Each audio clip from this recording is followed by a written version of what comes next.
how do you open source development and monetize at the same time? You create an ability for anybody to build apps. You call it GPTs. You then have an app store that's the GPT store, and you take a 30% rake on everything. Hey everybody, Roland, Fraser, and Ryan Deiss here with another episode of the Business Launch Podcast, where we basically give you a seat at the table to see all of the things that we would normally be chatting about if we met for lunch. Ryan, how you doing today? I'm doing exceptionally well. We got to hang out a lot this last week while we were, for those of you who don't know, we had partnered up with Daymond John from ABC Shark Tank to run the Rise Nation Mastermind. It's a great mastermind of really incredible entrepreneurs. And we were in Miami, which admittedly, neither of us really wanted to go to. Nothing particularly against Miami. It's just that for you, it's very far away. And for me, it's like, I'm not a Miami guy.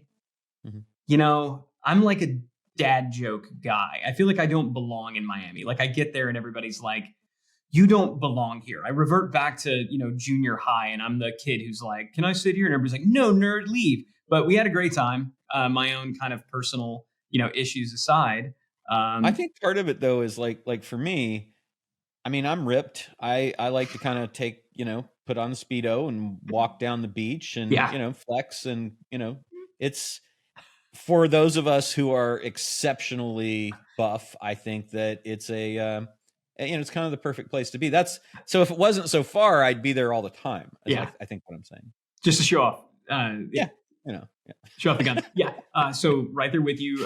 For those of you who are listening to this and not watching it on YouTube, just have a mental picture that is definitely not true. No, but it was great. But while we were gone, we're in the room, we're hanging out, sharing, learning from other entrepreneurs. While we were in the room, though, OpenAI had a pretty important developer day meeting, and I just wanted to get your take on what were some of your big takeaways from it. It seemed like it was kind of a big deal. It seemed like from a feature set perspective, a lot of new features added. So I want to know, there's kind of two ways that I want to approach this. Number one, what does it mean for entrepreneurs, for small business owners who are looking to be AI companies, who want to build on the back of it? I think maybe there's some discussions there. Before we get to that, can you just kind of hit some of the high points of maybe what was announced at this OpenAI Developer Day? There were a lot of just kind of, and it runs together because they announced so many things so quick. So just kind of talking about some of the features that are new now that are game changers. One is the ability to upload effectively 300 pages of content. And the only recently were you able to upload anything at all. It was kind of limited, but now you can upload significantly larger amounts of data, which is pretty cool in many forms, from pictures to Excel files to to CSV files and spreadsheets and PDFs and things like that. So what are the implications of that? Like, what does that mean I can do now that I couldn't do before? Yeah. So it means that you now can have a larger reference set for the AI to look at, to summarize, to have as data that is its specialized focus right now. So like when we assign a role, which is a good prompting technique, and we tell the AI, hey, from the billions of possible things that you could be doing and answering questions about, we want you to act in this role. That really helps narrow it down, helps you get better information, because now it's like, okay, you are a copywriter, you are a trainer of NFL pros specializing in passing, right? Then it's going to say, okay, contextually, I'm going to look at this part of the database that has all of that in it, all the things that it was trained on. But we can then also say that would be generalized, kind of what's out there stuff. And it would have had to have already been trained on it because it's not currently 100% up to date, even though it can now go out to probably the best search engine ever invented, Bing, and find data that is completely not helpful. So what you can do that changes that now is you could basically have your own 50, 100, 200, 300 page book, document, training data set that then enhances the data that's already being queried and adds additional context to whatever answers you're going to get. So for us, like what we did was we uploaded scripts for how you talk to a potential seller of a business, including specific objection handling techniques and things like that. And so it can draw on its general knowledge of how do you handle objections. And, I've given it a role of a business acquisitions M&A expert. But then when I add the extra data and I have a lot of room to do that, I can get entire scripts so that now it can act as a coach to help advise us or somebody we're training on how would you handle one of these calls? How would you handle a customer service call? How would you handle a sales call? That would be just one application of it. So it's just really I think as much as anything, it's a data enhancement type thing. In terms of summarizing data, I've seen a couple of studies that came, I think, out of Stanford and a couple other places where they said that larger contextualized data availability like this typically has what they call a fall off in the middle, so that it pays attention to the first part of the data set and the last part of the data set, but kind of like skips over the messy middle. And so it may actually give you incorrect data. It's still, they're working on this. Like the data accuracy dropped dramatically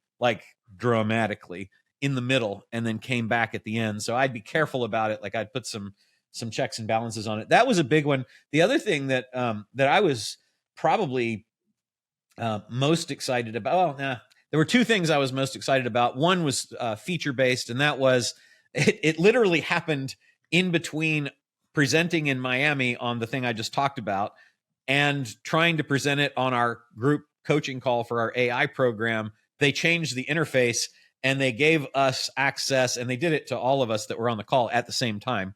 They gave us an integrated access to ChatGPT. So now we don't have to choose. Before you had to choose, do I want it to be able to access DALL-E 3? Do I want it to be able to access a program? Do I want it to be able to access the amazing powers of Bing? Or do I want it to have ADA, which used to be, I think that's advanced data analysis, which used to be called the code interpreter, which is the ability to upload stuff.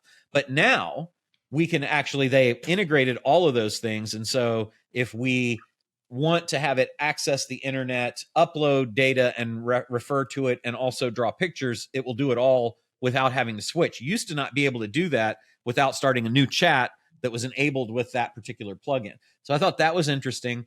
And then the thing that, and by the way, that ability to upload that amount of data, I was just looking at a YouTube video. It says OpenAI just killed 99% of AI startups and AI automation agencies. And then there was another one right before that that said OpenAI just completely destroyed my $50 million startup. It's like, so by doing all of these features that everybody wanted, that they were kind of, creating workarounds for, while OpenAI was getting some of this stuff dialed in, they're obliterating those startups. And that's one of the things I thought would be fun for us to talk about today.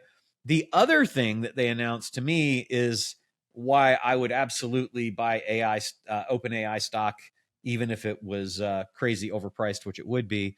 And that is that they announced that they're going to roll out the ability to do, well, actually, it is now there, the ability to do what they call GPTs. And even though that's confusing, GPTs are basically apps. So they're little things that they've got a GPT builder that allows you to build your own functional apps within the AI on OpenAI. And it's pretty good. I've gone through a couple of them. It's pretty good to work with. And effectively, it's democratizing software development for people that can say in plain English what they want to have happen. And then OpenAI will go out and it can access separate schema, which would be more programming oriented, or just kind of do what you need it to do pretty quick, or create code to do what you need to do. And then those apps that people are building, OpenAI is launching apparently later this month. They're launching a app store or a GPT store, which is modeled after Apple. I believe they're going to take 30% of sales for themselves. And then it'll be a place where all kinds of new development is going to happen. So how do you open source development and monetize at the same time? You create an ability for anybody to build apps. You call it GPTs. You then have an app store that's the GPT store, and you take a 30% rake on everything. It seems pretty smart, and that's going to probably crush anybody else in terms of they're the first to do it, and they're still leaps and bounds ahead of everybody else. So to me, like it's a very, very big deal, the things that they announced, and just was a tsunami of obliteration for all of these wannabe startups or startups that weren't wannabes that had these little workarounds and stuff like that, and they were charging people for. But ultimately, that's a pretty big risk, right?